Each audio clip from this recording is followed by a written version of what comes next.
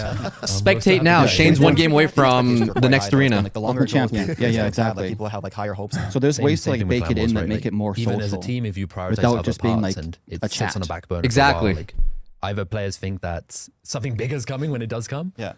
Or like you're not going to do it ever. So when fifth tab comes, obviously people are expecting huge things. And No, when clan just wars put the challenges or back into the clans fifth are tab. like, expecting it to be revolutionary. Yeah. Which it The fifth tab had challenges, and then they added season shop, and then they deleted the For a fifth while, tab it because might they just took be away because season at shop. the time, But and now nobody at the knows what the time, global we tournaments don't are. have as much Put it back in the fifth tab. Yeah. It doesn't need to be fancy. Well, Tom's going to have to jump I out in a crazy? moment because he has some work to do. He doesn't just sit on podcasts all day like me.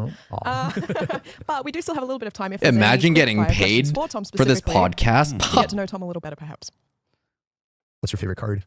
My favorite card on my profile is Executioner. Nice. But I'm a big Hog Rider fan. Oh, okay, you had me. You had me in the first half. Yeah, in the Mega first Knight, half. Sorry, Mega Knight. The best thing you have added to Clash Royale. Best thing I've added. I enjoyed working on the album event. I think that was quite a nice one. Okay. It was very fast to get the feature out, but more recently this victory run. So if you play with the sound on, you'll enjoy a lot of the sound effects in there. So that was a really good kind of feature to work on, and the team worked really hard on that one. Worst thing you have added to Clash Royale?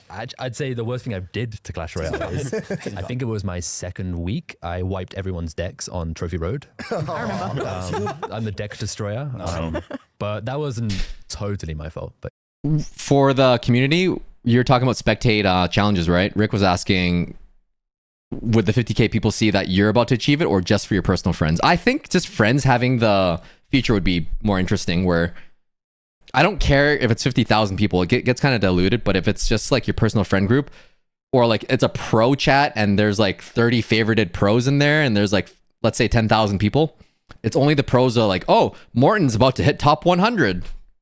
And then you can spectate that. That would be cool. I don't know. What do you think? Yeah, Mr. Yapper? I think both. Honestly, like why not? Because I think you have control over how big your community is. If you like, I think whoever creates the community would have the ability to turn on or off the certain controls.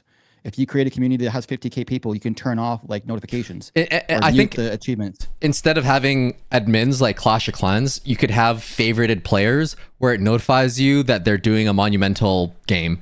Martin's going to be top 200. OJ's at game number 11 out of 12 for the Grand Challenge. If he wins this. Yeah, anyways. Back to the podcast. It's probably the worst thing I've done. Thanks for owning up to it. What do you enjoy about working on Clash Royale?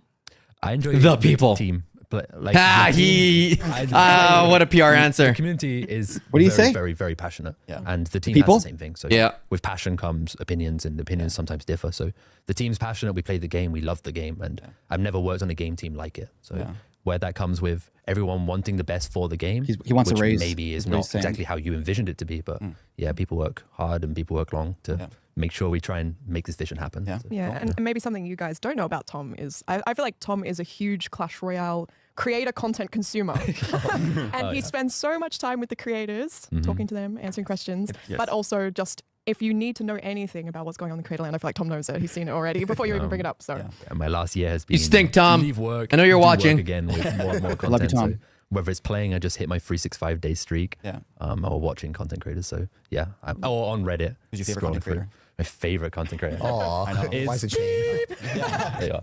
It's Code Chain. Appreciate that. Nice. Thank you, Tom. Yeah, I think as well, Appreciate the it. event platform that we were seeing getting used for the monthly finals for CRL, that's also Tom behind the scenes right now. Working away, make sure start game, end game, start game.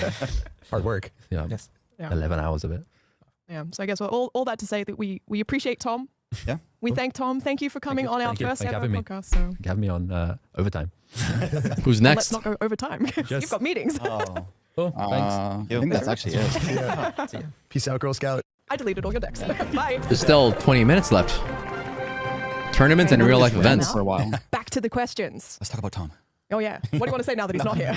No, Tom's great. I like Tom. He's good.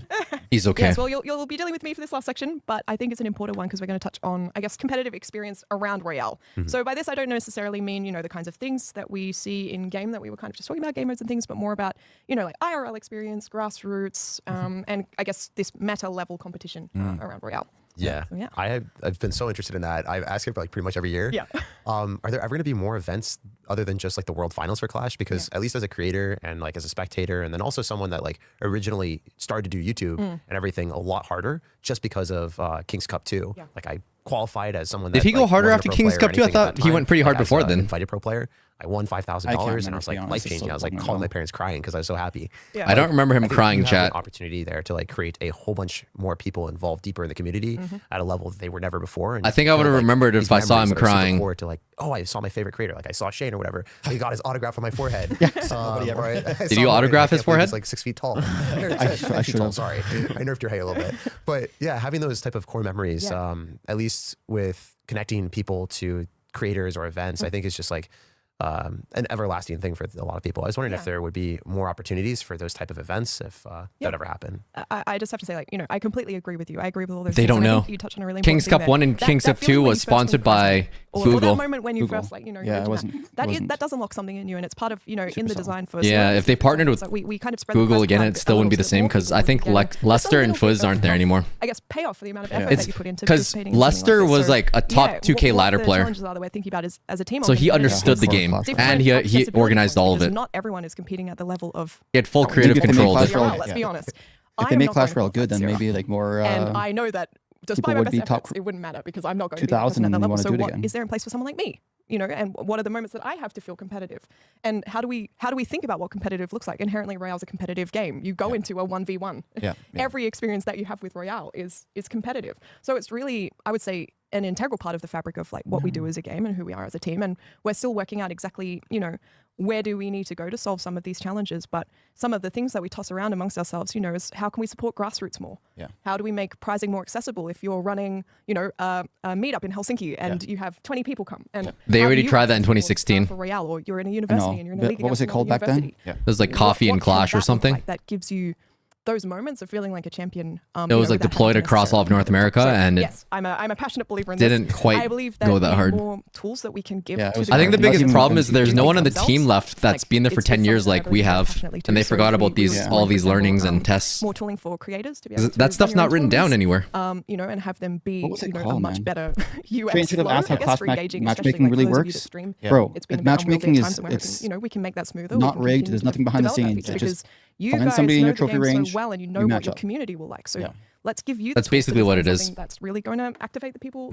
Everything else is a skill issue. Sorry, and give you Marco. more content to do with Yeah. your communities too. I only see it as a good thing. So. Yeah. Everybody I thinks think there's it's something going on behind the ideas, scenes, because I but remember it's like not. back in the day with Clash Royale, so many streamers were running their own tournament formats with whatever, and being able to have that supported by Supercell in some sort of official capacity would be massive, because the ability for you to run a bunch of tournaments is hard. Yeah. But streamers are so engaged with their own communities that giving them the tools that they need to manage these tournaments themselves, I think would be a massive step forward in terms Interesting, of Shane. accessibility It's of almost like they've competitive just scene. deployed a new feature like also that something that Jake touched- that I sorry, should that Jake probably touched try on and was that, utilize. It actually looks really cool. Like you can limit it to King's Cup 2 was massive. I know it wasn't just run by like Supercell, 4 cards. but You can I have really miss those. Rocket World with Finals is E-barbs so and amazing. Getting nothing to else. Get together in person. Yeah, meet what if you with, could customize your own team, game with modes? the That'd be sick. players. You can. It's such a fun experience. Oh, you can? You go home and you just feel so much more engaged with Clash Royale overall. That shows how out of touch I am with that. See a world Sorry, where Rick. we can see more of those in-person events in some capacity. Yeah, I mean, a lot of the times we It's get because I requests haven't hosted from, any of them yet, so third-party most people don't know it teams or, exists. different organizations that they maybe want to run a Clash Royale tournament as a beat